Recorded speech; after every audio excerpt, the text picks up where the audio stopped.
Laissez-moi être dans un mauvais mood en fait. Je vais vous ban aujourd'hui. Comment le développement personnel peut nous mener à ça? Je suis positif. Je suis acteur de ma vie. L'éveil, c'est quand... Mais attends, ce que je comprends pas, c'est que c'est un prof lui. Deneri Angeo à l'école de management de Savoie. Waouh, c'est ça les écoles de management, c'est terrifiant. Terrifiant. Je suis acteur de ma vie. L'éveil, c'est quand tu te reconnectes en fait à ton soi véritable. La 7e direction sacrée, c'est notre moi supérieur. Bon, voilà, encore une vidéo sur le dev perso qui part en secte, quoi, oui. Je suis en charge des taux vibratoires de la constellation de la lyre de la planète Listeria. Si tu veux changer ta réalité en sautant d'une dimension à une autre, Les soins que je vais vous conseiller sont gratuits et accessibles. Quoi? et c'est fini. Vous êtes net. Non mais, dans ce genre de situation... Les soins que je vais vous conseiller sont... En fait, quand il y a une personne qui est pas dans le bail, mais qui y réagit comme ça, je me demande si elle est dans le bail. Elle convulse. Bah oui, mais... Des fois, il y a des... En fait, c'est comme... Par exemple, c'est comme les exorcismes. Dans les exorcismes, il y a les fidèles, ils sont en mode... comme ça, mais... Ils vivent pas vraiment un exorcisme, mais ils font un peu semblant. Non? Pourquoi ils jouent autant le jeu? C'est ça qui me fascine un peu. Est-ce que c'est forcément des... des complices? J'ai sélectionné un participant au hasard. Oui, c'est ça, mais est-ce que c'est toujours des complices à ce stade? Parce que ça fait peur. À vrai, s'ils le ressentent vraiment. Ouais, je sais pas. Peut-être, hein. Peut-être qu'ils sont tellement convaincus. Autosuggestion, pas forcément du surjeu. Ah, mais t'es là, tu t'es mis à faire comme ça alors que t'avais pas d'exorcisme. Quand tu te réveilles, t'es quand même en mode putain, je suis un golemon, qu'est-ce qui m'a pris de me tortiller dans tous les sens? T'en as conscience un petit peu, non? Gratuits et accessibles. Et c'est fini. Vous êtes nettoyé énergétiquement. Dans le dernier rapport de la Mivilude, il y a tout un chapitre consacré aux dérives sectaires du développement personnel. Et il se trouve que le nombre de signalements arrête pas d'augmenter. Plus de 80. Ah putain, j'en ai marre. J'ai ouvert ma fenêtre, mais il y a la police et tout, attendez.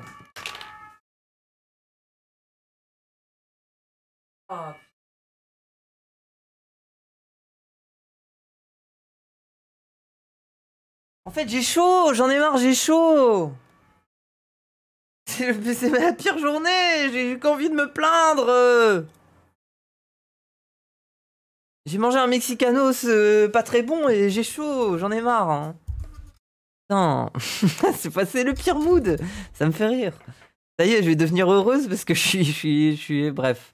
6% entre 2015 et 2021. Il y a quelques semaines, j'ai sorti une vidéo sur le développement personnel mainstream. Et bah, il se trouve qu'en bossant là-dessus, j'ai découvert tout un monde ésotérique et spirituel chelou. En fait, ça m'a surpris de voir qu'être conspi sectaire, c'était devenu une esthétique comme une autre, que proposer des manières alternatives d'appréhender le réel, l'éducation ou la science, ça serait même devenu stylé. Est-ce que ça marche tant que ça? Est-ce qu'il y a tant de gens qui partagent? Bref, j'ai eu envie de creuser tout ça. Et pour m'aider, j'ai contacté Julie, une ancienne adepte des spiritualités New Age, qui, comme de plus en plus de jeunes, s'est fait embrigader par le développement personnel. Si tu y crois vraiment et que tu fais tout ce qu'elle dit comme il faut, tu vas guérir. Dans cette vidéo, on va bouffer du contenu ésotérique dans le but d'essayer de comprendre. Oui, il a un micro de merde en plus. Ah, je suis énervé. Les messages qu'on peut en tirer. Et grâce au témoignage de Julie, on va essayer de comprendre ce qui se passe pour qu'une personne attirée par le développement personnel finisse sous emprise sectaire.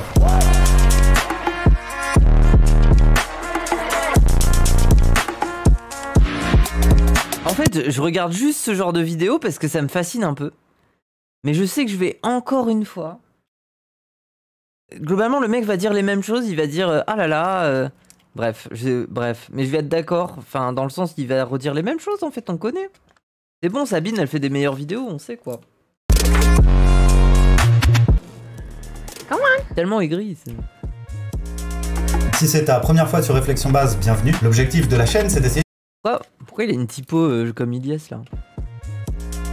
Si c'est ta première fois sur Réflexion Base... Vraiment, c'est typo Ilias, hein. On comprend pas trop, mais... Ok. Bienvenue. L'objectif de la chaîne, c'est d'essayer de politiser... Pourquoi on regarde alors? Mais parce que j'ai travaillé pendant 10 heures. J'ai travaillé pendant 10 heures sur Vieuxman. Pendant 10 heures. La guerre de 100 ans, j'en ai bouffé. Mais elle sort pas aujourd'hui. Elle sort dimanche prochain. Et du coup, je stream. N'hésitez pas à vous abonner d'ailleurs, hein. Ça reste une très bonne chaîne, hein. Les objets et les pratiques de notre quotidien. C'est une chaîne récente, alors je t'invite à t'abonner, c'est gratos et pour moi ça m'aide beaucoup. Alors comme d'hab, j'ai mis toutes mes sources en description, les deux principales ça va être le dernier rapport de l'ami Vilude et la longue discussion que j'ai eue avec Julie. Je m'appelle Julie, j'ai 26 ans. Moi j'ai fait une vidéo sur le New Age, avant j'étais pleinement dedans et ensuite j'ai eu une remise en question qui m'a amené à vouloir partager sur ce sujet, prévenir des dangers que peut représenter un enfermement dans le New Age. Le New Age, qu'est-ce que c'est? Pour donner une définition, c'est une C'est quoi le New Age en fait? C'est les dérivés de tous les trucs hippies, non?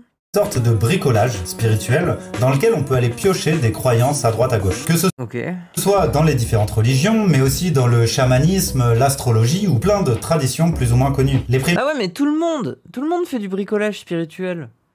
Quand t'as un chrétien qui croit qu'une table de Ouija ça peut faire venir un fantôme, bah c'est un truc pas très chrétien, mais pourtant il y croit. Ou alors un chrétien qui croit tout simplement aux anges et aux démons, qui est plutôt quelque chose de dualiste, et qui n'est pas chrétien en soi. C'est pas chez les chrétiens qu'il y a Satan, hein. Normalement c'est Satan, c'est un truc dualiste un peu. Bref. Le New Age globalement ça concerne un peu tout le monde, la spiritualité de chacun quoi.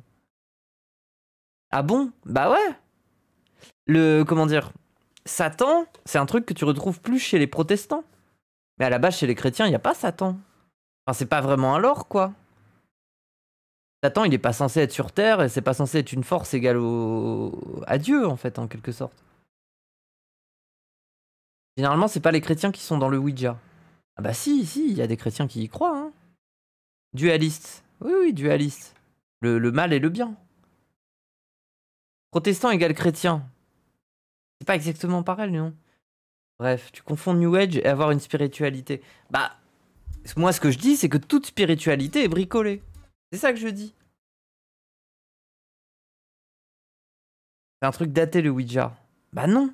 Mais non, mais vous avez... Waouh, mais c'est une dinguerie, je suis en train d'expliquer précisément qu'il y a des gens, ils peuvent être d'une religion et croire en des trucs, en fait. Je vous explique que c'est un bricolage individuellement, il y a tout le monde qui fait ça. Genre, bien sûr. Pas manichéen plutôt que dualiste.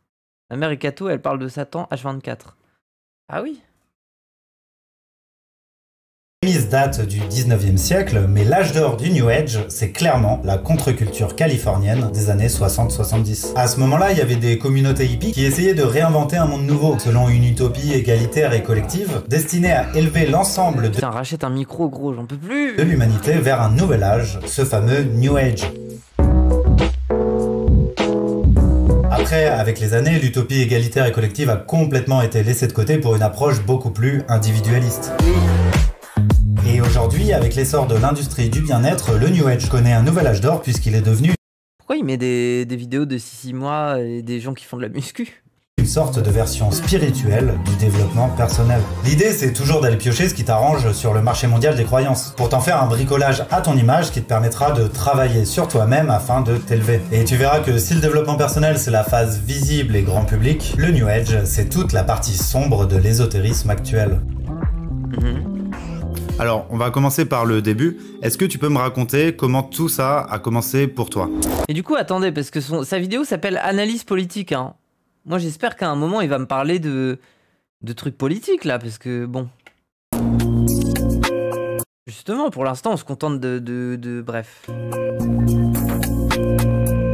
J'ai des exigences hein, quand ça dit politique. Donc à cette époque-là, vers mes 6-17 ans, je m'intéressais au développement personnel et j'ai commencé une thérapie avec une psychologue normale. Jusque-là, pas de problème. Pour parler plus clairement, j'avais des troubles alimentaires quand j'étais adolescente. Ça me désespérait parce que c'est extrêmement difficile à vivre. Effectivement, je comprenais pourquoi je souffrais. N'empêche que... Merci Raiko. J'ai ce trouble alimentaire et moi, je fais comment pour m'en sortir en fait. Dans le développement personnel, donc moi, c'était des livres hein, principalement. Enfin, des trucs basiques que tout le monde dit. C'est très vulgarisé, il y a des fausses informations. Déjà, c'est problématique, mais bon. Alors, petit instant d'autopromo. Ma vidéo précédente parle justement de développement personnel mainstream, donc si ça vous intéresse, allez voir ça.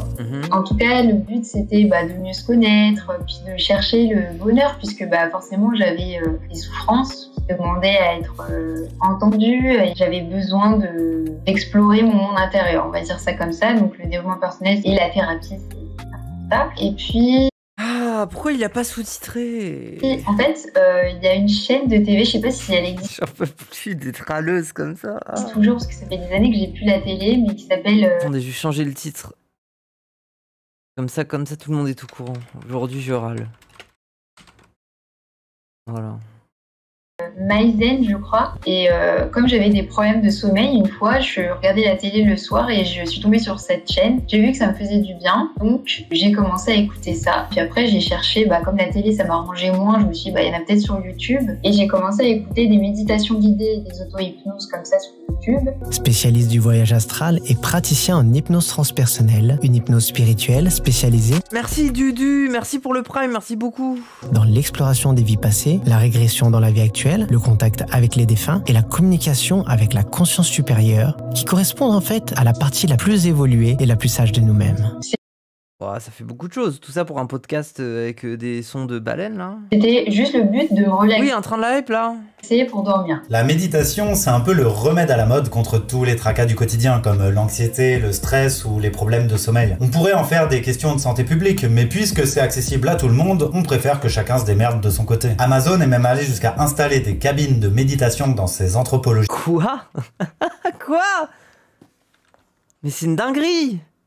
Même les dystopies n'avaient pas osé, mais c'est horrible! Tu leur fais juste c'est un chiotte le truc, c'est va méditer dans le chiotte quoi! Ton travail c'est de la merde, va là! Merci Lord Saumon pour les 100 bits!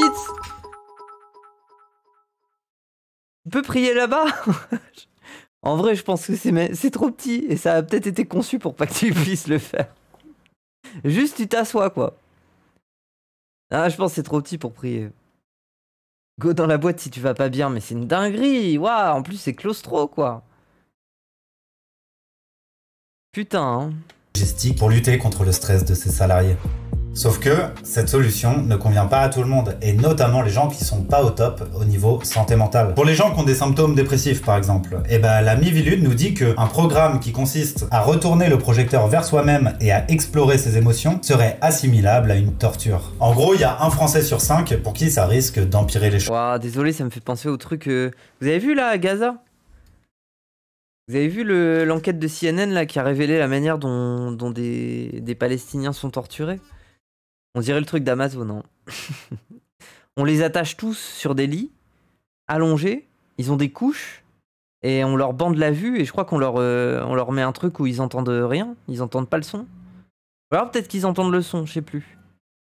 Voilà, mais bon bref, ils peuvent rien voir, ils peuvent pas bouger, ils sont menottés, pieds allongés toute la journée, et puis ils ont des couches, donc... C'est horrible, hein. J'espère qu'on n'est pas en train de perdre... Moi, je serais dans cette situation.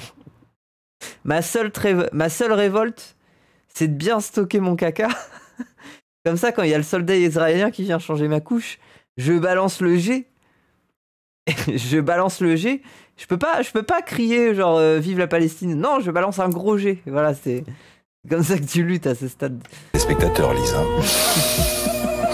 Mais face aux difficultés d'aller consulter un psy ou plus globalement le manque de moyens de la médecine psychiatrique, la méditation apparaît comme une alternative rassurante pour 43% des 18-34 ans. Mais bon, c'est difficile de savoir à quel moment tes problèmes de sommeil ou d'anxiété requièrent plus qu'une simple méditation guidée avant de dormir. Pour traiter l'anxiété, aujourd'hui, il y a des thérapies qui sont très efficaces pour ça. C'est pas forcément compliqué, il faut juste savoir vers qui se tourner. J'étais pas allée vers les professionnels de santé peut-être adaptés à ça, hein. Bon, moi ça m'a apporté des choses, mais c'était pas ce que je cherchais. Et du coup, forcément, moi désespérée, j'ai besoin de réponses, quoi. Je veux pas rester comme ça. Je fais quoi. Et quand tu te retrouves dans cette situation, qu'est-ce qui va se passer ensuite? Donc, il y a une personne justement à ce moment-là qui m'a dit, écoute, tu peux peut-être aller voir cette fameuse médium. C'est la première dans l'univers perché que j'ai connue. Je connaissais. Ah, je suis en désillusion parce que la vidéo me saoule. Mais pourquoi la vidéo me casse les couilles. C'est la pire vidéo. Elle est vraiment trop nulle. Les gens en train de live, 1 minute 30, on change. Ouais, je crois qu'on va changer, hein. Comment ça va? Ça ne va pas! Aujourd'hui, ça va pas. C'est pas toi, la vidéo est vraiment chiante. Mais oui, on est d'accord, le son, tout, là. Je suis pas dedans, j'arrive pas à me concentrer. Pourquoi tu boudes? Parce que j'ai mangé un Mexicanos qui m'est resté sur le ventre. Alors que je voulais manger une bonne viande. Mais mon boucher était fermé. C'est quoi un Mexicanos? Ah, mais putain! Mais je l'ai dit! C'est comme une... une brique de viande. Putain. 1 minute le train de hype. J'en peux plus. Ah, j'en peux plus. En fait, je suis dans... Merci Girly. En fait, je suis dans un mood bizarre parce que j'ai bossé pendant super longtemps sur la vidéo de Vieux Man. Elle sort pas. Du coup, je lance un stream. Voilà quoi. Yes, et Moufette, être heureux en stream challenge. Ah. Oh là là, merci Cop pour les 1000 bits. Il y a des gens qui savent redonner le sourire. Ça va mieux. Râler, c'est mieux que la vidéo. Bah ouais, bah aujourd'hui, je râle. Hein. Aujourd'hui, c'est mon mood. Hein. Laissez-moi. Hein. J'ai décidé aujourd'hui, j'ai râlé.